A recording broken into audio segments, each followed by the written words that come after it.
Have you struggled with receiving the ball while facing your own goal and trying to turn so that you can dribble, pass, or shoot? Well, this is the video for you. Being able to turn with the ball is an essential skill for every player, but especially for midfielders, wingers, and strikers. If you are unable to receive the ball and turn away from a defender, then it will be very hard to keep possession of the ball, which could lead to giving up goals for your team and potentially losing games. So we're going to go over why being able to consistently turn with the ball is so important, and then we're going to give you 3 simple drills you can do by yourself to practice this skill. Let's get into it. Being able to turn with the ball is an incredibly important skill. For those that don't know, turning with the ball is the act of receiving the ball and then using one touch or multiple touches to turn into space. But regardless of how many touches it takes you to turn, the most important thing you need is a good first touch. If your first touch is not good, then it will be very difficult to turn with the ball when defenders are pressuring you. The very best players have such a good first touch that they are able to turn with the ball no matter how tight a defender is to them. Here are some reasons why turning with the ball is a skill you need to master. 1.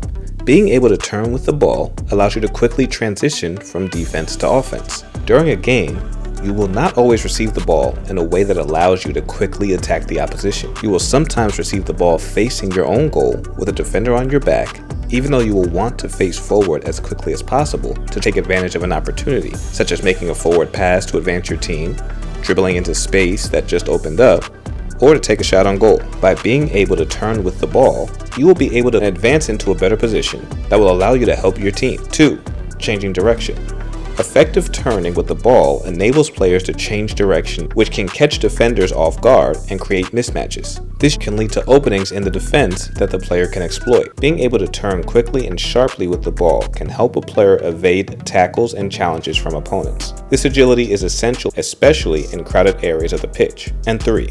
Confusing defenders. Skilled players can turn with the ball to confuse defenders, making it difficult for them to anticipate the player's next move. This uncertainty can lead to defensive errors and open up space for the attacking team. Proper turning technique also allows players to maintain balance and control over the ball, even when they are under pressure. This ensures that they can make accurate passes, dribble successfully, or take shots on goal after turning away from defenders.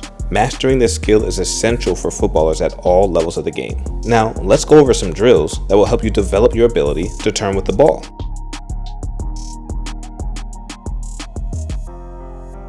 Now, for all of these drills, we're working on turns that require at least 2 touches. In a future video, we will go over turns that you can do in 1 touch.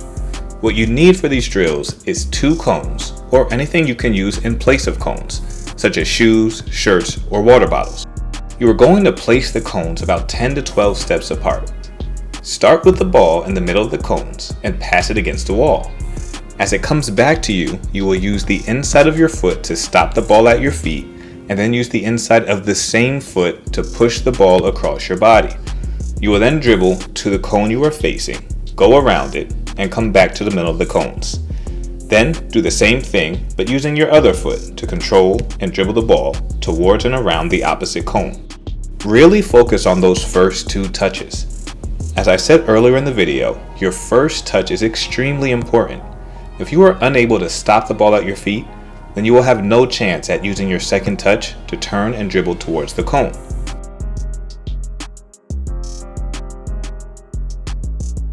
Now for this second drill, you're going to use the same setup as the first drill.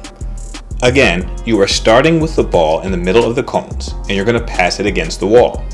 As it comes back to you, you will use the inside of one foot to stop the ball at your feet, but this time you're going to use the outside of the same foot to push the ball towards the nearest cone. Dribble around the cone you are facing and back to the middle of the cones. Then do the same thing but with your other foot and towards the opposite cone. Same as the first drill, focus on those first 2 touches. Take your time to get used to going from the inside of the foot control to the outside of the foot dribbling. Go as slowly as you need to make sure that your touches are clean. As you get more comfortable, you can try to pick up the pace. Try to do the same number of reps as you would do for the first drill. Start off trying to do 10 reps, 5 on each foot. As you get more comfortable, aim for 20 reps, 10 on each foot.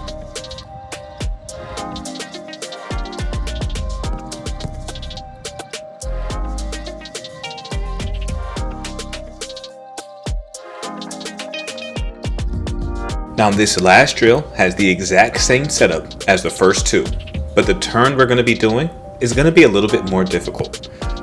Start with the ball in the middle of the cones and pass it against the wall. As it comes back to you, use the inside of one foot to stop the ball, and then with that same foot, you're going to do what's called an L turn. To do an L turn, you drag the ball back with the sole of your foot, and then before you take your foot off the ball, drag it behind your standing leg at a 90-degree angle and back in front of you. You should be facing the cone you will be dribbling towards. And then, just like the other drills, dribble around the cone and back to the middle of the cones. Do the same thing with your other foot. I realize this turn is a little more difficult than the other two, so make sure you are really taking your time with this and getting comfortable with the movements necessary. If you have not dribbled with the soles of your feet before, check out my video where I go over why developing this skill is so important.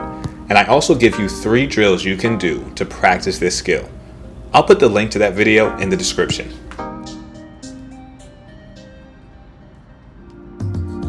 And there you have it. Those are the benefits of turning with the ball, and those are 3 simple drills you can do by yourself to develop that skill. If you like this or any of our other videos, please make sure you like the video and subscribe to the channel so that you don't miss any other skills tutorials. Thank you so much for watching.